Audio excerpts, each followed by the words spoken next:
ఎక్కడో కొండంత ఎత్తులో ఉన్న వాళ్ళని ఒక్క సంతకంతో పైనుంచి కిందకి లాగేశాను. ఇదంతా ఎవరో కావాలని చేసిందే. ఈ రోజు మా అమ్మ ఈ ఆస్తి నాకు ఇవ్వకపోయి ఉంటే నా జీవితం ఏమయ్యేది? ఆ కంపెనీని అమ్మకానికి పెట్టేలా చేయండి. అలాగేనండి. ఇక్కడేం చేస్తున్నారు? అదే ఫోను. ఆయన కూడా కావాలని ఈ పని చేయలేదు. ఎవరో కావాలని చేసినట్టు మీకు అనిపించట్లేదా?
ఇందులో ప్రతి అక్షరంలోనూ ప్రతి పదంలోనూ ఆ కృష్ణప్రసాద్ ఎలాంటి వాడో తెలుస్తుంది.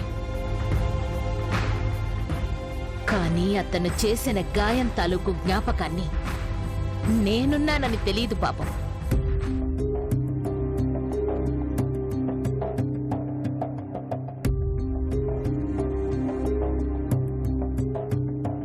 ఈయన్ని చూస్తుంటే అలా అనిపించట్లేదు. కానీ భార్గవి ఎందుకంత పగని పెంచుకుంది? ఎందుకు అంత గందరగోళం సృష్టిస్తోంది?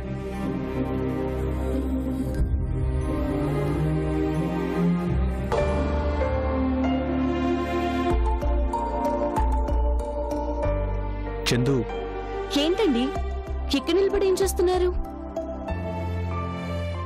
ఒకసారి అటు చూడు.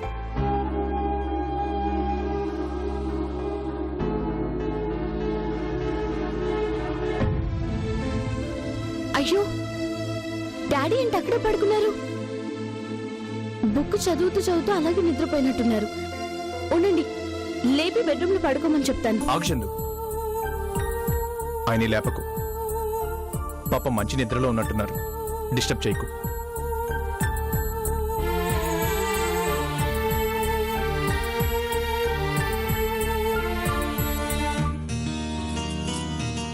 సర్లే, మీరొచ్చి నిద్రపోండి. చందు,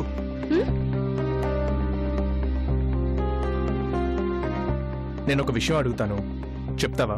అడగండి. మీ అమ్మ స్థానంలో జయంతి గారిని తీసుకొని వచ్చావు.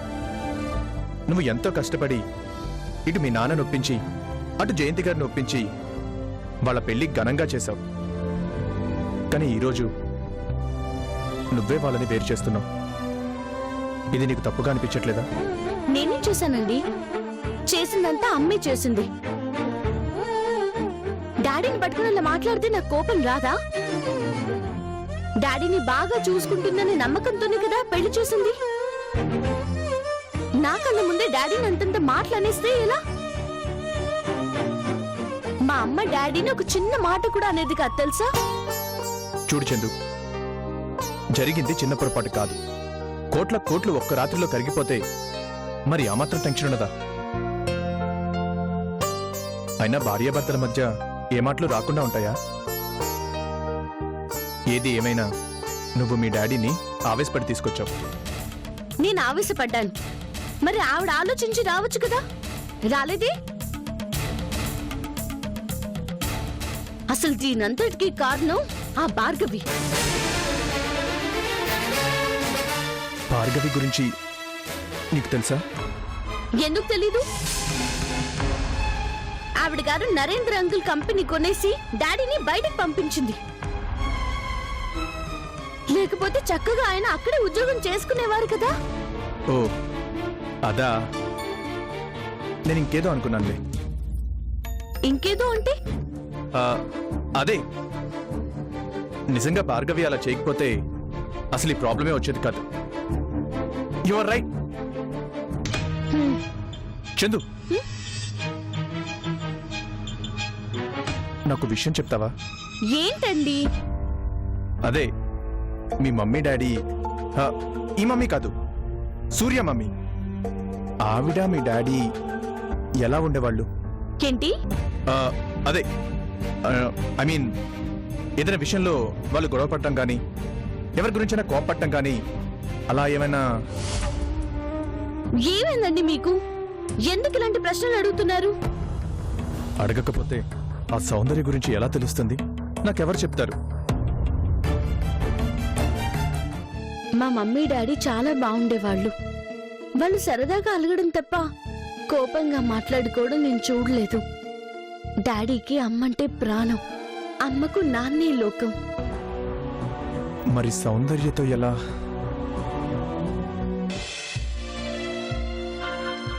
ఏంటి ఆలోచిస్తున్నారు? అదే, అలా మీ డాడీని జయంతి గారిని కలపాలంటే ఏం చేయాలా అని. అది మనం అనుకుంటే చాలదు, ఆవిడ అనుకోవాలి. ప్రేమ అనేది ఒకరు చెప్తే రాదు, ఎవరి మనసులో వాళ్ళకి పుట్టాలి. వచ్చి పడుకోండి.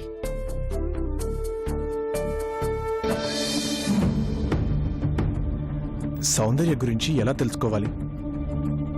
ఎవరిని అడిగితే మనకి కరెక్ట్గా చెప్తారు?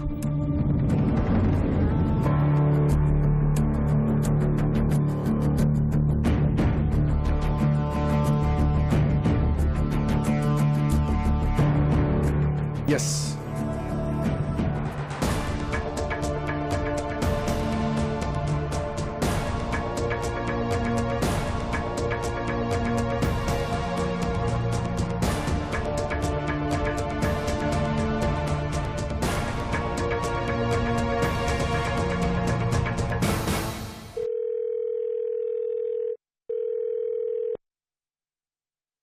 Hello, 1 minute madam. బ్యాంక్ నుంచి ఏజీఎం గారు వచ్చారట. అలాగా, సరే రమ్మనండి. పంపించండి. ఏజీఎం గారు ఎందుకు వచ్చారో?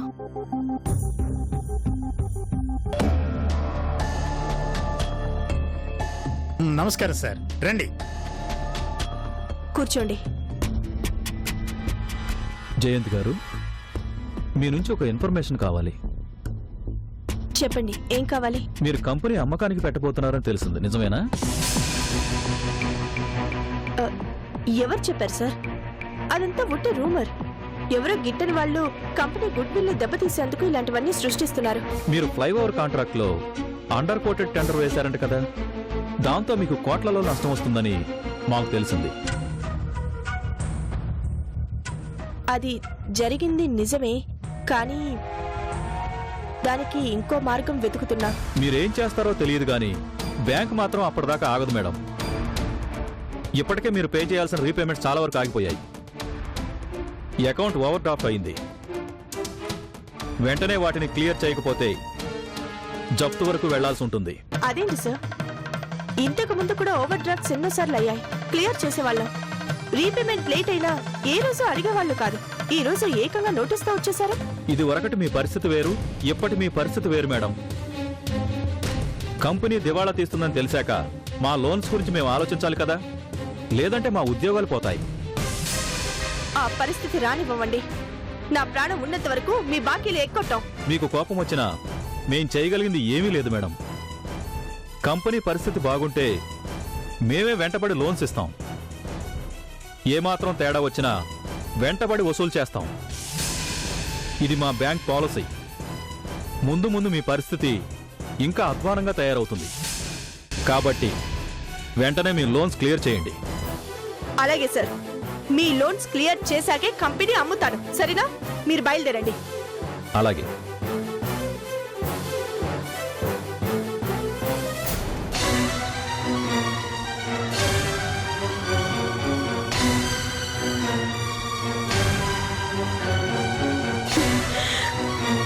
ఛ!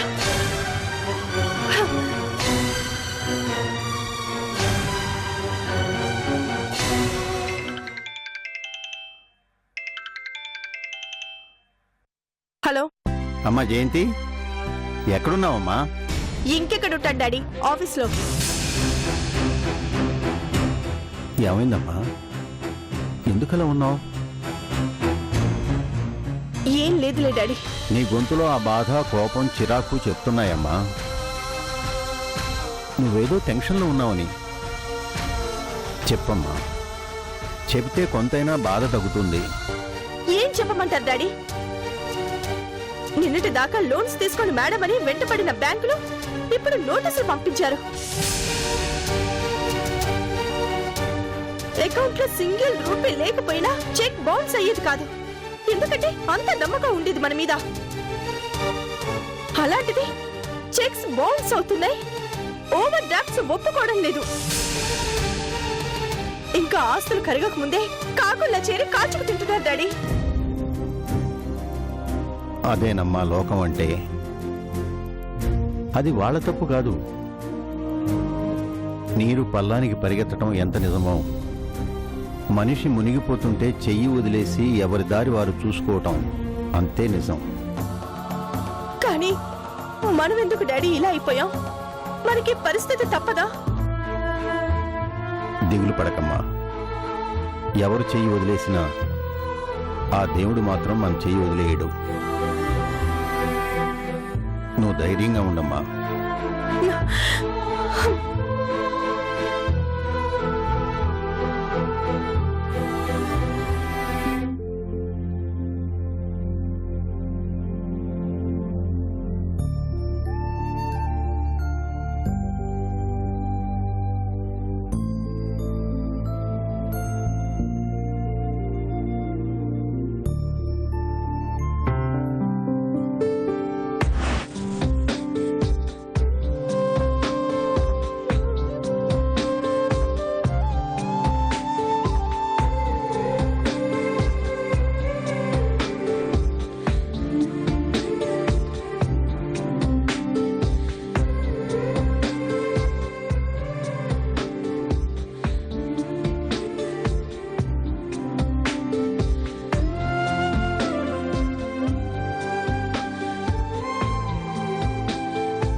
అమ్మా, భార్గవి రామ్మా. అమ్మా,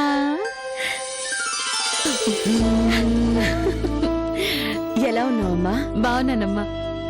అమ్మా, హ్యాపీ మదర్స్ డే. ఓ, ఈరోజు మదర్స్ డే కదా, మర్చిపోయాను. Thank you. వెల్కమ్.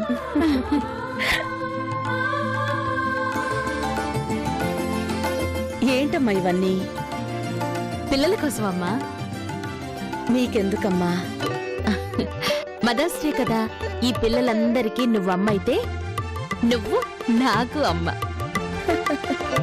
అందుకే వీళ్ళందరి కోసం చిన్న గిఫ్ట్స్. నువ్వు కాదనకూడదు. చూడమ్మా, కష్టపడితే ఎవరైనా డబ్బు సంపాదించగలరు, కానీ ఎంత కష్టపడ్డా మంచి మనసు మాత్రం సంపాదించుకోలేరు. అది స్వతహాగా రావాలి. ప్రపంచంలో కోటీశ్వరులు చాలా మంది ఉన్నారు, కానీ మదర్ తెరిసా లాంటి వాళ్ళు చాలా కొద్ది మందే ఉన్నారు. పక్క వాళ్ళకి సాయం చేయాలి అనే మంచి మనసు దేవుడు నీకిచ్చాడు. ఇంత చిన్న వయసులోనే జాలి, దయ, కరుణ నీకున్నాయమ్మా. నువ్వు చాలా గ్రేట్. అమ్మా, నాకు తెలిసి నీకంటే గ్రేట్ ఎవ్వరూ లేరు. కన్నబిడ్డలకు అమ్మ కావడం గొప్ప కాదు, ఎవరో కన్నబిడ్డలకి అమ్మవయ్యావు. ఇంతమందికి ఆత్మీయురాలివయ్యావు. నువ్వే గ్రేట్ అమ్మా. మదర్స్ డే అని ఈ మదర్ని పొగిడేస్తున్నావా? నువ్వు ఏదైనా అనుకో, నా మనసులో ఉన్నది నేను చెప్పాను. రామ్మా, పిల్లలకి పంచిపెడదాం. నువ్వే తెచ్చావు కదా, నువ్వే పంచే. నీ చేతుల మీదుగా ఇచ్చి నీ అమ్మని గుర్తు చేసుకో. ఆవిడ ఎక్కడున్నా నిన్ను ఆశీర్వదిస్తుంది. పిల్లల్ని పిలుస్తానుండు. పిల్లలు,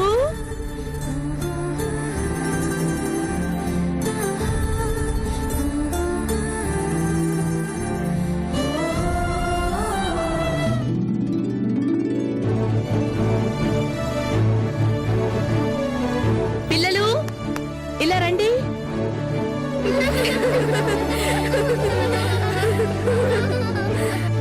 కమాన్ కమాన్, రండి రండి, లోపలికెళ్ళండి.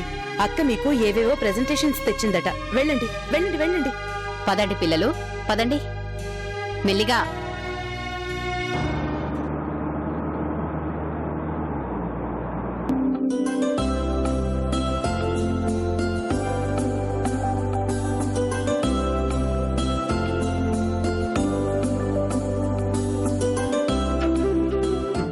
Hi children. ఎలా ఉన్నారు? బాగున్నామక్క.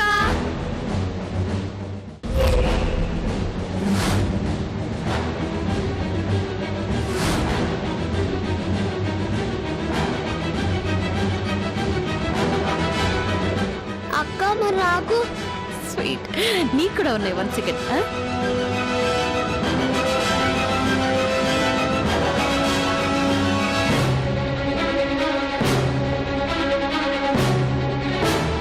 ఇదిగో.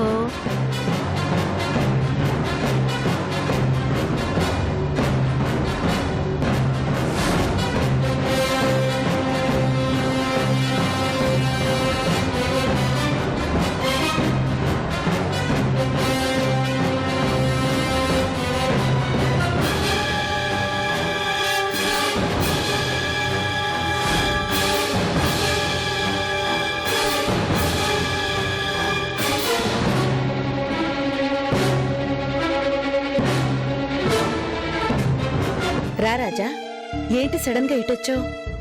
మీతో ఒక విషయం మాట్లాడదామని వచ్చాను ఆంటీ. ఏంటది? ఆ,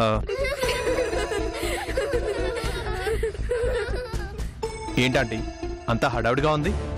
అవును రాజా, మాకు బాగా కావలసిన ఒక అమ్మాయి పిల్లలకి గిఫ్ట్లు ఇస్తోంది. అదే పిల్లల హడావిడి. ఓ,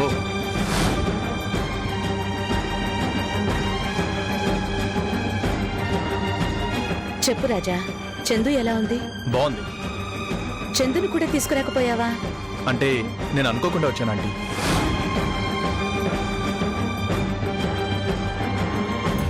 అవును, ఇందాకేదో మాట్లాడాలి అన్నావు. ఆ, అది ఏం లేదంటీ. మొన్న మధ్యన కృష్ణ అంకుల్ విషయంలో నాకు ఇంకొక వ్యక్తికి మధ్య గొడవైంది. గొడవ? అవును, 12 కోట్ల విషయంలో అంకుల్ నేదో అంటుంటే నేను కోపడ్డాను. మా అంకుల్ అలాంటి వ్యక్తి కాదు అని గొడవ పడ్డాను. కానీ అతను మీ అంకుల్ గురించి నీకు పూర్తిగా తెలియదు, అది ఇది అని అన్నాడు. కృష్ణ గురించి పూర్తిగా తెలీదు అతనికి, అందుకే అలా మాట్లాడుంటాడు. కృష్ణ ఎంత మంచి మనిషో తెలిస్తే అలా మాట్లాడు. ఆంటీ, సౌందర్య అంటే ఎవరు?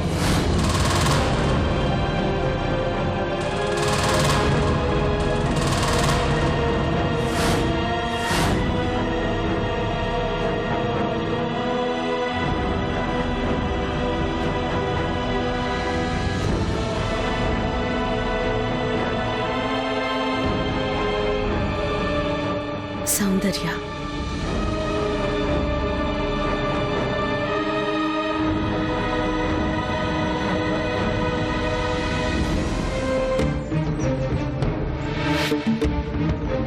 ఆ పేరు నీకెలా తెలుసు? అతనే అన్నాడు. ఆవిడెవరో అంకుల్ జీవితంలో ఉంది అంట కదా.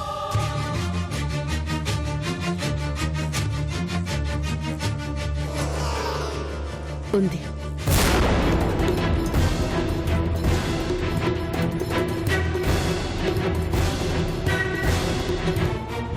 కానీ ఆ మనిషి వల్ల మీ అంకుల్ నరకం అనుభవించాడు.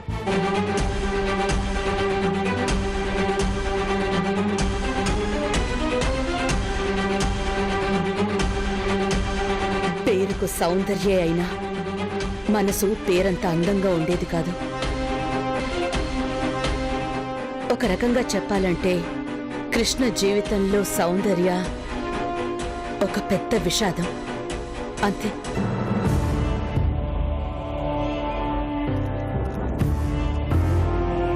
మేడం, ఆ అమ్మాయి వెళ్తానంటుంది.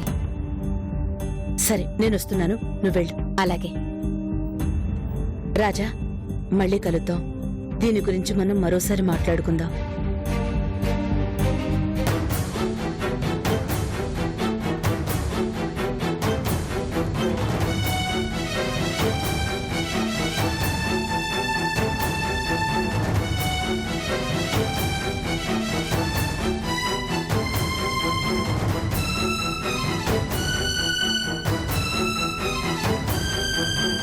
ఏంటిది?